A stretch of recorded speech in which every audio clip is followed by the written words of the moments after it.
Hello सांगमाने welcome to my channel. आज आम बनैबा एक टेस्टी और हेल्दी रेसिपी सेटा होछि वेजिटेबल पराठा। आपण माने एको लंच किंबा टिफिन रे खाइ परिबे। देखंतु मैं एठी पराठा पई नै जाइछि पियाज गोटे, ता सहित नैछि बीन्स गाजर, ता सहित कैप्सिकम शिमला लंका आ किछि आलू को काटिकी नै जाइछि।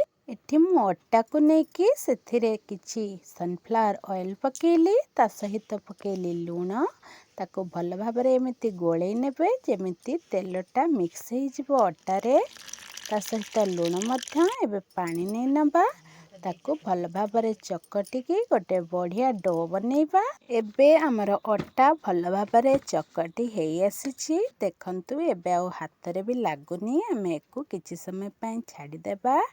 एपटे कड़ाई रे आमे तेल गरम करिबा, सेथिरे गोटा जीरा पकेबा।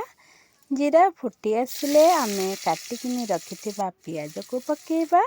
ताको किछि समय भाजी नेबा। तापरे एमिति गोटे गोटे करिकी परिबा पकेइ नेबा।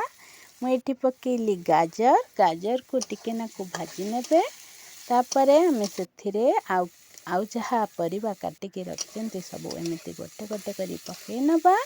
एठी मु पकेइली आलू पकई सारिबा परे मु एठी पकेइली बीन्स पकई सारिबा परे ताके एमिति आउ टिके नागु भाजी नेबे।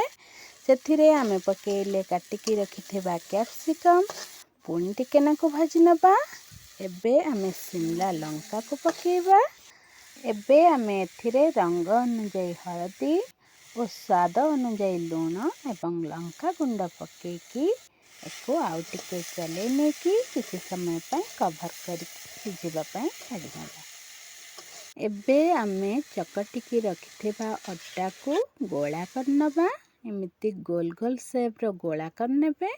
आ ताको मझिरो प्रेस करिकी एमिति सेथिरे फांक फांक करनेबे। एबे हमर भजा अधा अधि हेई आसलानी। आमे ताको आउ टिके भल भाबरे गोळेई नबा। देखंतु एठी हमर 70% पूरा भाजी हेई आसलानी। आमे आउ ताको 10% भाजिबा पय छाडिबा।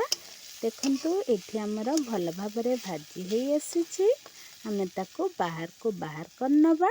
एठी हमर सबुज पनिपरिबार भजा प्रस्तुत हो जाइछि।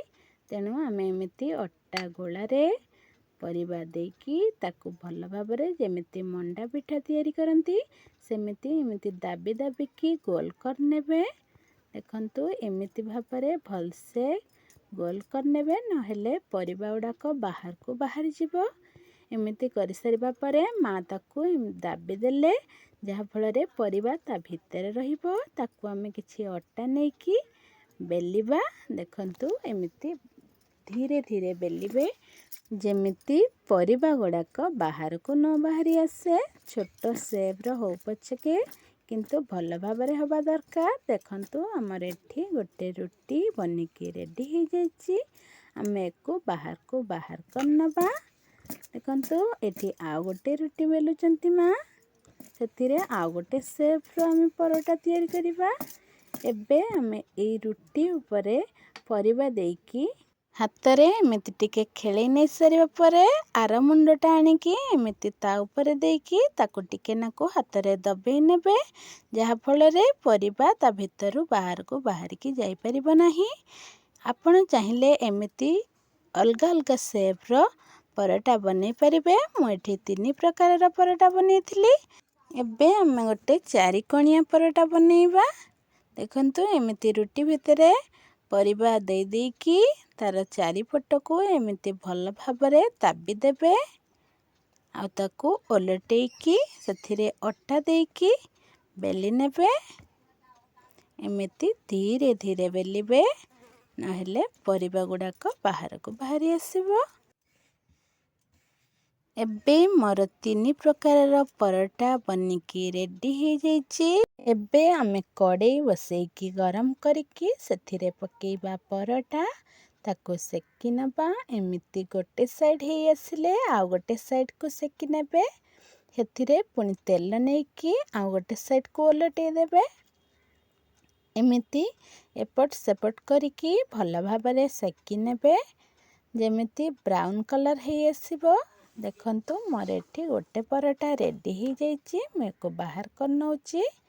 ମୁଁ ଏଠି ବାକି ତକ ପରଟାକୁ ସେମ୍ ପ୍ରୋସେସ୍ରେ ସେକି ନେଉଛି। ଦେଖନ୍ତୁ